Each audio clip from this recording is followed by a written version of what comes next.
Bueno, pues es muy sencillo, es el hecho de que en el cuerpo principal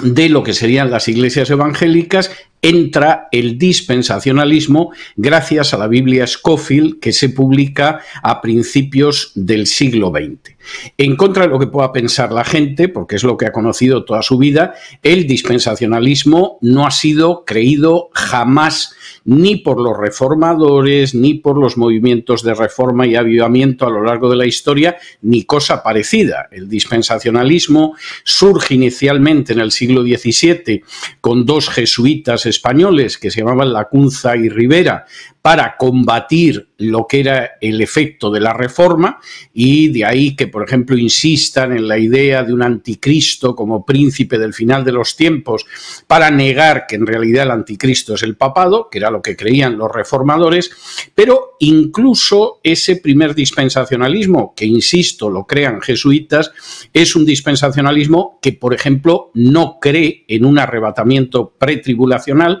como no lo ha creído nadie hasta el siglo XIX. En el siglo XIX, cuando el dispensacionalismo se reedita, porque en su día fue un fracaso, tanto dentro como fuera de la Iglesia Católica, se reedita en Inglaterra, las obras de Lacunza y Rivera, hay una muchacha, una escocesa que se llama Margaret MacDonald, que tiene una visión de ese arrebatamiento pretribulacional, y tenemos el relato de sus visiones.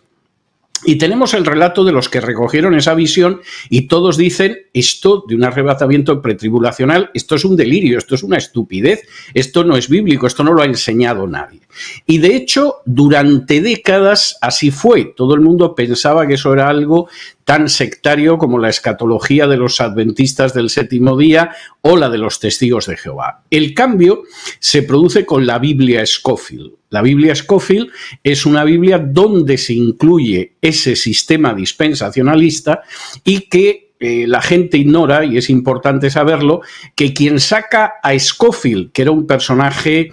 que mentía sobre sí mismo, que abandonó a su mujer, que abandonó a sus hijos, etcétera, quien saca a Scofield de las tinieblas precisamente es un grupo de sionistas americanos, judíos, entre ellos especialmente importante Samuel Untermyer, que hace que Scofield entre en el Club Lotos y que hace que escriba una Biblia que conviene a la visión de los sionistas, y que además está concebida, esas notas, de tal manera que lo que es el nuevo pacto es algo que es un mero paréntesis en la historia, y lo importante realmente es Israel, no concebido como lo concibe el Nuevo Testamento, sino concebido como una interpretación sionista del pueblo judío. Recordemos que, por ejemplo, al final del capítulo 3 de Gálatas, Pablo deja muy claramente establecido que los descendientes de Abraham no son el pueblo judío, sino que son aquellos judíos y gentiles que creen en Jesús. Recordemos que, por ejemplo, en su discurso de Hechos 3, Pedro, citando de Deuteronomio, deja muy claro que aquellos que no crean en Jesús son desarraigados del pueblo de Israel. Espiritualmente no son Israel, aunque vengan en línea directa del propio Abraham. Y recordemos, por ejemplo, que en el capítulo 11 de Romanos, Pablo establece que ese Israel al que asemeja con la figura de un olivo es un Israel del que son desarraigados todos los que no creen en Jesús, que son judíos, y por el contrario son injertados todos aquellos que creen en Jesús, aunque sean gentiles. Es decir, identificar el Israel de la Biblia con el Estado de Israel o con el pueblo judío, desde una perspectiva teológica, es un inmenso disparate que contradice la enseñanza de los apóstoles, que contradice multitud de textos de la Biblia, pero que es comprensible que los sionistas impulsaran esa lectura de la Biblia Scofield, porque evidentemente implicaba poder desembarcar dentro de lo que era el evangelicalismo norteamericano. Como luego los misioneros que van llegando a Hispanoamérica proceden de Estados Unidos, pues la difusión de esa visión era muy fácil,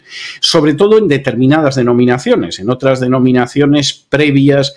en su llegada a Hispanoamérica la Biblia Scofield, pues evidentemente esa visión escatológica no se produjo jamás. Y estos son hechos históricos que por regla general se desconocen y que tienen muy malas consecuencias, porque al final el tener una idea errónea de quién es el pueblo de Dios, de qué es Israel realmente en la Biblia, pues hace que se apoye un Estado que es secular, que además ha sido impulsado por fundadores totalmente ateos, de ahí que haya muchos judíos que rechacen en términos religiosos el Estado de Israel, y que sobre todo haga que la gente tenga unas simpatías que no derivan en absoluto de una cosmovisión bíblica, sino de lo que le interesa a la propaganda sionista en un momento determinado.